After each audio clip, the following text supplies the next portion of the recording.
Based on the images provided and the recent tragic event at the Binaliw Dumpsite on January 8, 2026, it is evident that the facility failed to meet the safety and engineering standards required for a sanitary landfill, SLF, under Philippine law. According to Republic Act No. 9003, Ecological Solid Waste Management Act of 2000, open dump sites are strictly prohibited.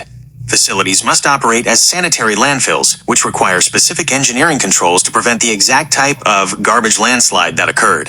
Why the Binaliw Dumpsite failed safety standards? Based on visual evidence from your photos and reports from the tragedy, excessive slope and height, the images show a massive mountain of waste that reportedly reached the height of a 20-story building. Safe landfills must use cells where waste is spread in thin layers, compacted, and covered daily. High, steep piles are inherently unstable, especially when saturated by rain. Structural instability, mountain cutting. Reports indicate the operator was mining soil from the mountain and replacing it with garbage.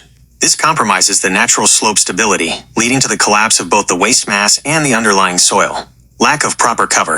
A safe landfill requires a daily soil cover to prevent water from seeping into the waste. The images show large exposed areas of trash.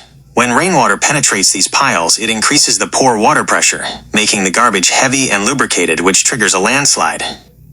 Inadequate buffer zones. The fact that the collapse buried the Materials Recovery Facility, MRF, and staff housing suggests that habitable structures were built too close to the active waste face, violating safety buffer zone protocols.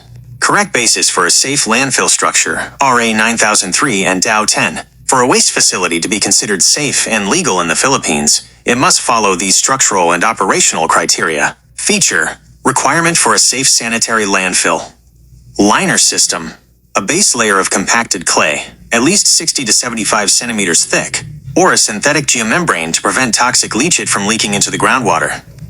Leachate collection: a system of pipes at the bottom to collect garbage juice and pump it to a treatment plant, preventing the base of the pile from becoming mushy and unstable. Gas venting: installation of vents, bamboo or PVC, to release methane gas. Without these, gas builds up pressure inside the pile, which can cause internal explosions or facilitate a slide. Compaction and daily cover: waste must be compacted by heavy machinery and covered with 15 centimeters of soil every single day to maintain structural integrity and reduce odor/pests. Slope management: waste must be deposited in benches or tiers, similar to rice terraces, rather than a single steep cliff to ensure the weight is distributed safely. Moving forward, the tragedy in Binaliw highlights the danger of controlled dumps masquerading as sanitary landfills. When engineering controls for water drainage and slope stability are ignored, the waste mass behaves like a fluid during heavy rains, leading to fatal results.